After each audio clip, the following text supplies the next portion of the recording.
Welcome everyone. Today, I'm excited to introduce you to our 100-liter brewing equipment.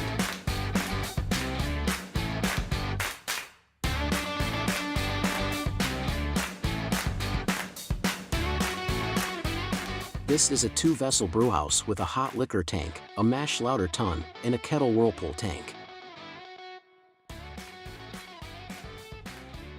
All controlled by a PID panel.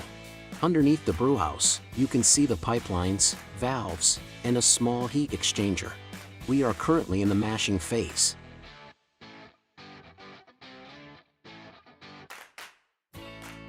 You can see the grist in the tank, which includes 15 kilograms of barley malt and 7 kilograms of wheat for a white beer recipe experiment. The mashing temperature is 66 Celsius degrees, and it will last about 1.5 hours. Next is the wort filtration, which we call lauter. But before we transfer the wort into the kettle whirlpool tank, we need to recirculate it with a Vorlauf process. This process clarifies the wort, and we can observe it through the sight glass. Once the wort reaches the required clarity, it will be transferred to the kettle whirlpool tank and boiled.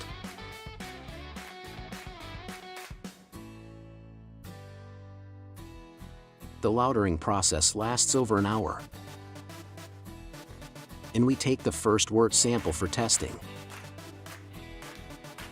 We add hot sparge water on top of the grain bed to rinse any leftover sugar molecules and prevent air exposure. Before boiling, make sure that the liquid in the kettle is more than 100 liters, with consideration for evaporation. After the lautering process, we can remove the spent grain. For the small brewing equipment, we do this manually. But the larger brewing systems are equipped with a raking device inside the lauter tun. Finally, any remaining grain is removed by CIP cleaning.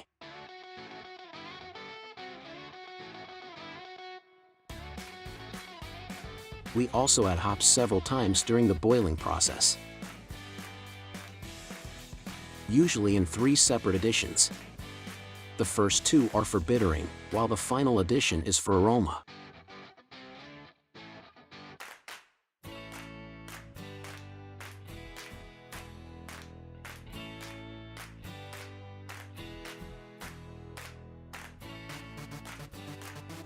After boiling, the wort is pumped back into the tank for whirlpooling, which separates the hot trub from the wort. Note that the pump doesn't run the entire whirlpool process. Instead, we turn it on for 5 minutes and off, let the wort rest to heat a trub.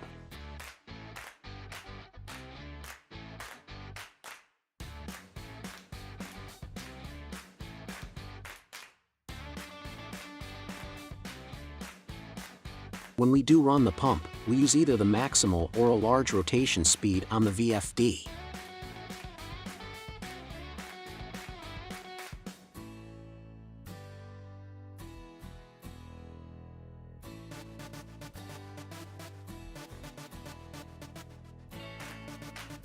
Once the boiling process is complete, the wort is cooled with a single-stage heat exchanger, exchanging heat with cold water.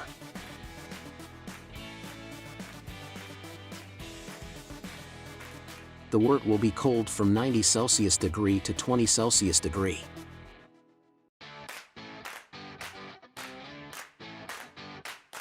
We make an O2 aeration to the cold wort to promote yeast propagation.